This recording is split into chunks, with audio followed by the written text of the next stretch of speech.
ಇನ್ನು ಗೋಲ್ಡ್ ಸುರೇಶ್ ಅವರು big boss ಮನೆ ಒಳಗಡೆ ಹೋಗಿದ್ದು ದುಡ್ಡು ಕೊಟ್ಬಿಟ್ಟು ಅಂತ ಟಾಕ್ ಇದೆ. ಬಟ್ ನೀವು ಹೇಳ್ತೀರಾ ಅವರೇ ದುಡ್ಡು ಕೊಟ್ಬಿಟ್ಟು ಆಚೆ ಕಳಿಸಿದ್ರು ಅಂತ ಹೇಳ್ಬಿಟ್ಟು.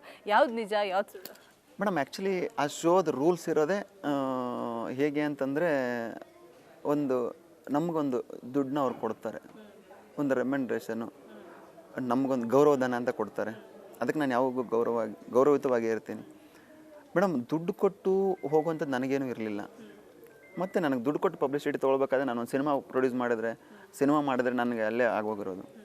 ಆ ಥರ ಏನು ಅವಶ್ಯಕತೆ ನನಗಿಲ್ಲ ದುಡ್ಡು ಕೊಟ್ಟು ಬಿಗ್ ಬಾಸ್ಗೆ ಹೋಗುವಂಥದ್ದು. ಪಾಪ ಅವರೇ ನಾನು ದುಡ್ಡು ಕೊಟ್ಟುಬಿಟ್ಟು ಇವತ್ತು ನಾನು ನೆನ್ನೆನೇ ನೋಡಿ ನನಗೆ ಕಳಿಸಿದ್ದಾರೆ, ನಿಮ್ಮದು ಇನ್ವಾಯ್ಸ್ ಸಬ್ಮಿಟ್ ಮಾಡಿ ಪೇಮೆಂಟ್ ಕ್ಲಿಯರ್ ಮಾಡ್ಕೊಳ್ಳಿ ಅಂತ ಹೇಳ್ಬಿಟ್ಟು. ಪಾಪ ಆ ಥರ ವಿಷಯ ಇರ್ಬೇಕಾದ್ರೆ ಮತ್ತು ಅಲ್ಲೆಲ್ಲ ಹಂಗೆ ವರ್ಕ್ ಆಗಲ್ಲ ಮೇಡಮ್. ದುಡ್ಡು ಬಿಗ್ ಬಾಸ್ ಮನೆಗೆ ವರ್ಕ್ ಆಗದೆ ಇರೋ ಅಂಥ ಒಂದು ಕ್ವಶನ್ ಮಾರ್ಕ್. ಯಾಕಂತಂದರೆ ಅಲ್ಲಿ ಒಬ್ಬರೇ ನಮಗೆ ಯಾರೂ ಕೂಡ ಇಂಟರ್ವ್ಯೂ ಮಾಡಲ್ಲ. ಒಬ್ಬರು ಮಾಡಿರೋರು ಇನ್ನು ನೆಕ್ಸ್ಟ್ ಟೈಮ್ ಅವರು ಸಿಗ್ತಾರೆ ಅಂತಲೂ ಇಲ್ಲ. ನನ್ನನ್ನು ಒಳಗಡೆ ಹೋಗ್ಬೇಕಾದ್ರೆ ಯಾರು ಇಂಟರ್ವ್ಯೂ ಮಾಡಿದ್ರೆ ಅವ್ರು ಇವಾಗ ಕಾಂಟ್ಯಾಕ್ಟೇ ಇಲ್ಲ ನಮ್ಮ ಹತ್ರ ಇವಾಗ. ಆ ಥರ ಸಿಚುವೇಶನ್ಗಳಿರ್ತದೆ. ಯಾಕಂದರೆ ಸುಮಾರು 7 ಮೀಟಿಂಗ್ಗಳನ್ನ ಮಾಡಿದ್ಮೇಲೆ ನನಗೆ ಆ ಥರ ಇರೋದು. ಮತ್ತು ಇವತ್ತು ನಾನು ಬರೀ ಓನ್ಲಿ ಪ್ರೈವೇಟ್ ಪ್ರಾಜೆಕ್ಟ್ ಯಾಕೆ ಮಾಡ್ತೀನಿ ಅಂದರೆ, ನಾನು ಲಂಚ ಎಲ್ಲೂ ಕೊಡಲ್ಲ ಮೇಡಮ್. ಲಂಚ ಕೊಟ್ಟು ಕೆಲಸ ಮಾಡೋವಂಥದ್ದು ನನಗೆ ಬೇಡ. ಯಾರಾದರೂ ಒಬ್ಬರು ನನಗೆ ಕಮಿಷನ್ ಕೊಡಿ ನಾನು ಕೆಲಸ ಕೊಡ್ತೀನಿ ಅಂದರೆ ನಾನು ಆ ಥರ ಕೆಲಸ ಮಾಡಲ್ಲ, ನಾನು ತೊಗೊಳೋದಿಲ್ಲ ಕೆಲಸ. ಆ ಥರ ನನ್ನ ಬುದ್ಧಿ ಇರೋದು ಆ ಥರ. ನನಗೆ ಲಂಚ ಕೊಡಬೇಕು, ಕೆಲಸ ತೊಗೋಬೇಕು, ಸರ್ ನೀವು ಲಂಚ ಕೊಡ್ತೀನಿ ಕೆಲಸ ಕೊಡಿ, ಇಲ್ಲ ಮೇಡಮ್ ನಾನು ಅದನ್ನು ಮಾಡೋದೇ ಇಲ್ಲ. ಯಾರಿಗೂ ಕೂಡ ಕೊಟ್ಟುಬಿಟ್ಟು ನಾನೇನು ಪಡ್ಕೊಳ್ಳೋದಿಲ್ಲ. ನನ್ನಲ್ಲಿರೋ ಟ್ಯಾಲೆಂಟ್ನ ಗುರುತಿಸ್ತೀರಾ, ಅದಕ್ಕೆ ನೀವು ರೆಸ್ಪೆಕ್ಟ್ ಮಾಡ್ತೀರಾ, ಅದಕ್ಕೆ ನೀವು ಗೌರವ ಕೊಡ್ತೀರಾ, ನಾನು ಅದಕ್ಕೆ ತಲೆ ಬಾಗ್ತೀನಿ. ಇಲ್ಲ ನಾನು ತಲೆ ಬಾಗಲ್ಲ ಮೇಡಮ್, ಅಷ್ಟು ಈಸಿಯಾಗಿ. ನೀವು ಉತ್ತರ ಕರ್ನಾಟಕದವರು ಸುರೇಶ್ ಅವರೇ. ನನಗೆ ನಾನು ಬಿಗ್ ಬಾಸ್ ಮನೇಲೂ ಸ್ವಲ್ಪ ನೋಡಿದಾಗ ಆಗಿರ್ಬೋದು, ಇಲ್ಲೂ ಕೂಡ ಬಂದಾಗಿಂದ ನೋಡ್ತಾ ಇದ್ದೀನಿ. ಏನು ಹೇಳ್ತಾರೆ, ಆ ರಗಡ್ ಮಾತಾಗಿರ್ಬೋದು, ಆ ಖಡಕ್ ವಾಯ್ಸ್ ಆಗಿರ್ಬೋದು, ಬಿಗ್ ಮನೇಲೂ ಕೂಡ ಎಲ್ಲೂ ಕಾಣಿಸ್ಲಿಲ್ಲ ನನಗೆ. ಒಂಥರ ಸಪ್ಪೆ ಆಗಿದ್ರ ಸುರೇಶ್ ಅವರು ಬಿಗ್ ಮನೆ ಒಳಗಡೆ ಅಂತ ಅನಿಸ್ತಾ ಇತ್ತು. ಬಿಕಾಸ್ ತುಂಬ ಅವಾಚ್ಯ ಶಬ್ದಗಳು ಕೇಳಿಸಿದ್ರೂ ಕೂಡ ನೀವು ರಿಯಾಕ್ಟ್ ಮಾಡ್ತಾ ಇರಲಿಲ್ಲ. ಡಿವಿಟ್ ಅಂತ ಹೇಳ್ಬಿಟ್ಟು ಗೋನ್ ಆಗ್ತಾ ಇದ್ರಿ. ಸೊ ಯಾಕಾಗಿ ಅಂತ ಹೇಳ್ಬಿಟ್ಟು ಟೋಟಲಿ ಡಿಫ್ರೆಂಟ್ ಇದ್ದೀರಾ ಮೇಡಮ್. ಆ ಥರ ಏನಿಲ್ಲ ಮೇಡಮ್. ಏನಂದರೆ ಅವರವರ ವ್ಯಕ್ತಿತ್ವ ತೋರಿಸೋದಲ್ಲೇ ಮೇಡಮ್. ಜೀವನದಲ್ಲಿ ಒಬ್ಬೊಬ್ಬರಿಗೂ ಒಂದೊಂದು ವ್ಯಕ್ತಿತ್ವ ಅಂತ ಇರ್ತದೆ. ನನ್ನ ವ್ಯಕ್ತಿತ್ವ ಇರೋದೇ ಹೀಗೆ ಮೇಡಮ್. ನೀವು ಮಾತಾಡ್ತೀರಾ, ಮಾತಾಡಿ, ಅದು ಅವ್ರ ವ್ಯಕ್ತಿತ್ವ ಅವ್ರಿಗೆ ತೋರಿಸುತ್ತೆ, ಅದನ್ನು ಜನ ನೋಡ್ತಾರೆ. ನನ್ನ ವ್ಯಕ್ತಿತ್ವ ಜನ ನೋಡ್ತಾರೆ, ನಾನು ಹೇಗೆ ಇರ್ತೀನಿ ಅನ್ನೋದನ್ನು ಕೂಡ. ಅವ್ರೇನೋ ಮಾತಾಡ್ತಾರೆ ಅಂದ ತಕ್ಷಣ ನಾನು ಅವ್ರಿಗೆ ವಾಪಸ್ ರಿಯಾಕ್ಟ್ ಮಾಡಿದ್ರೆ ಅವ್ರು ಮಾತಾಡಿರೋ ಮಾತು ವಾಪಸ್ ಬರಲ್ಲ ಅದು. ಬಟ್ ಅವ್ರ ವ್ಯಕ್ತಿತ್ವ ಅಲ್ಲಿ ತೋರಿಸುತ್ತಲ್ಲ. ನಾನು ಅವ್ರಿಗೂ ನನ್ನ ಮನೆಯಲ್ಲೂ ಹೇಳಿದ್ದೀನಿ ಸುಮಾರು ಸಲ, ಅವರೆಲ್ಲರೂ ಕೂಡ ಏನು ಮಾಡ್ತೀರಾ ಕಣ್ರಿ, ಈ ದ್ವೇಷ, ಈ ಜಗಳ ಇದೆಲ್ಲ ಮಾಡಿ ಏನು ಮಾಡ್ತೀರಾ? ಫೈನಲಿ ಗೆಲ್ಲೋದು ಒಬ್ಬರೇ, ಬಿಗ್ ಬಾಸ್ ಮನೆ ಒಳಗಡೆ.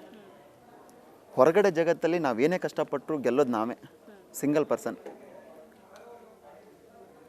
ಬಿಗ್ ಬಾಸ್ ಮನೆಯಲ್ಲಿ ಗೆಲ್ಲೋದಕ್ಕೋಸ್ಕರ ನಾನು ಮಾತಾಡ್ತೀನಿ, ಗೆಲ್ಲೋದಕ್ಕೋಸ್ಕರ ನಾನು ಬೈತೀನಿ, ಗೆಲ್ಲೋದಕ್ಕೋಸ್ಕರ ನಾನು ಜಗಳ ಮಾಡ್ತೀನಿ ಅಂದರೆ, ಗೆಲ್ಲೋದಕ್ಕೋಸ್ಕರ ಅದೆಲ್ಲ ಮಾಡಬೇಕಾ? ನನಗನ್ಸಿದ್ದು ಮೇಡಮ್. ಆಮೇಲೆ ನಾನು ಹೀಗೆ ಇರ್ತೀನಿ, ನಾನು ಹೀಗೆ ಇರಬೇಕು ಅಂತ ನಾನು ಅಂದ್ಕೊಂಡಿದ್ದೆ. ನಾನು ಹಾಗೆ ಇದ್ದೆ ಮೇಡಮ್. ಸಿಟ್ಟು ಬರಲ್ಲ ಅಂತಲ್ಲ, ನನಗೂ ತುಂಬ ಸಿಟ್ಟು ಬರುತ್ತೆ. ನಾನು ಮನೆ ಒಳಗಡೆ ಹೋದಾಗ ನಾನು ತುಂಬ ಸಿಟ್ಟು, ನಾನು ತುಂಬ ಕೋಪಿಷ್ಟ ಮೇಡಮ್. ನೀವು ಹಳೆಯ ಸುರೇಶ್ ನೋಡ್ಬಿಟ್ರೆ ತುಂಬ ಕೋಪಿಷ್ಟ ನಾನು. ನನ್ನ ಹೆಂಡತಿ ಹಿಡ್ಕೊಂಡು ನನ್ನ ಮನೇಲಿ ಮುಂದೆ ನಿಂತು ಯಾರೂ ನನ್ನ ಹತ್ರ ಮುಂದೆ ನಿಂತು ಮಾತಾಡ್ತಾ ಇರಲಿಲ್ಲ. ಅಷ್ಟು ಕೋಪಿಷ್ಟ ನಾನು. ಏನಾದ್ರು ಸಣ್ಣ ಪುಟ್ಟ ತಪ್ಪಾದ್ರೆ ಅಲ್ಲೇ ರಿಯಾಕ್ಟ್ ಮಾಡಿಬಿಡ್ತಿದ್ದೆ ನಾನು.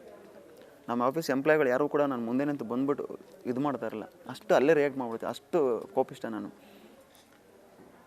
ಬಿಗ್ ಬಾಸ್ ಮನೆ ಎಲ್ಲವನ್ನೂ ಕಲಿಸಿದೆ ಮೇಡಮ್. ಸುದೀಪ್ ಸರಿಂದ ಕಲ್ತಿದ್ದೀನಿ ತುಂಬ ಸಿಂಪ್ಲಿಸಿಟಿ ಆಗಿರೋದು ಹೇಗೆ ಅಂತ. ಬಿಗ್ ಬಾಸ್ ಮನೆಯಲ್ಲಿ 17 ಜನ ವ್ಯಕ್ತಿಗಳು ಅವ್ರವ್ರ ಒಪಿನಿಯನನ್ನು ಹೇಗೆ ಕೊಡ್ತಾರೆ ಆ ಮನೆ ಒಳಗಡೆ, ಅದನ್ನು ತಗೊಳ್ಬೇಕು. ಕೊಟ್ಟಿರೋ ಒಪಿನಿಯನ್ ಯಾವುದೇ ಕಾರಣಕ್ಕೂ ಚೇಂಜ್ ಅಂತೂ ಆಗಲ್ಲ. ಅವ್ರ ಒಪಿನಿಯನ್ ಚೇಂಜ್ ಆಗಬೇಕು, ನಾವು ಬದಲಾಗಬೇಕು ಮೇಡಮ್. ಮನುಷ್ಯ ಜೀವನದಲ್ಲಿ ನಾವು ಬದಲಾದಾಗಲೇ ಮುಂದೆ ಇರೋ ವ್ಯಕ್ತಿಯ ಒಪಿನಿಯನ್ ಬದಲಾಗುತ್ತೆ. ಅದನ್ನು ನಂಬ್ಕೊತಾ ಇದ್ದೀನಿ ಮೇಡಮ್. ನನ್ನನ್ನು ನಾನು ತುಂಬ ಬದಲು ಮಾಡ್ಕೊಂಡಿದ್ದೀನಿ ಜೀವನದಲ್ಲಿ.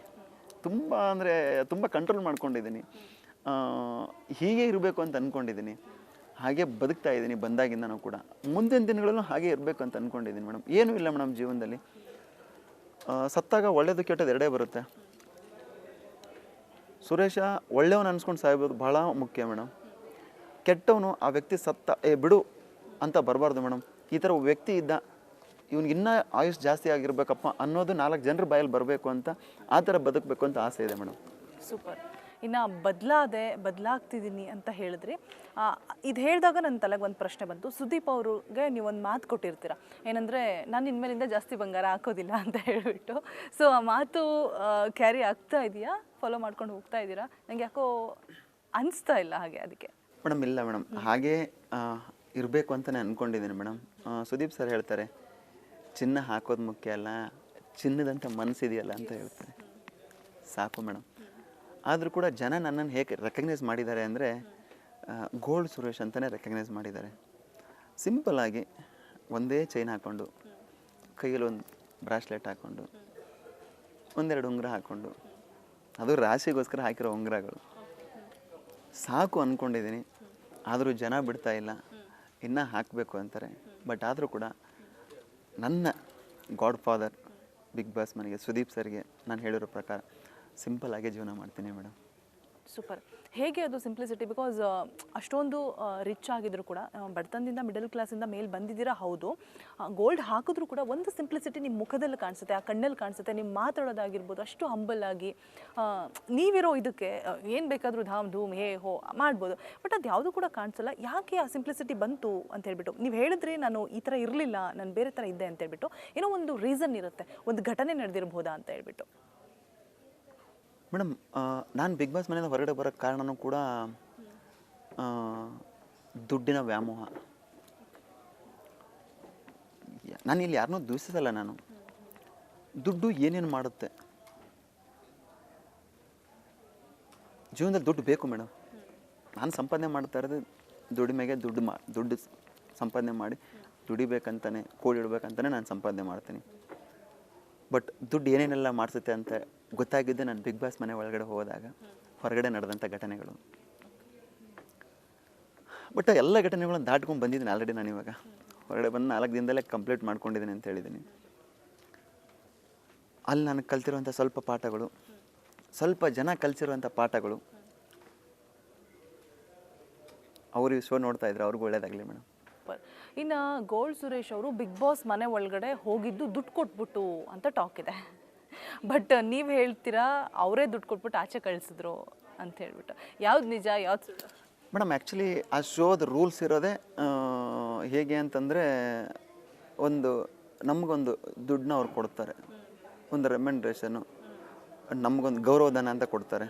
ಅದಕ್ಕೆ ನಾನು ಯಾವಾಗೂ ಗೌರವಯುತವಾಗಿ ಇರ್ತೀನಿ ಮೇಡಮ್. ದುಡ್ಡು ಕೊಟ್ಟು ಹೋಗುವಂಥದ್ದು ನನಗೇನೂ ಇರಲಿಲ್ಲ.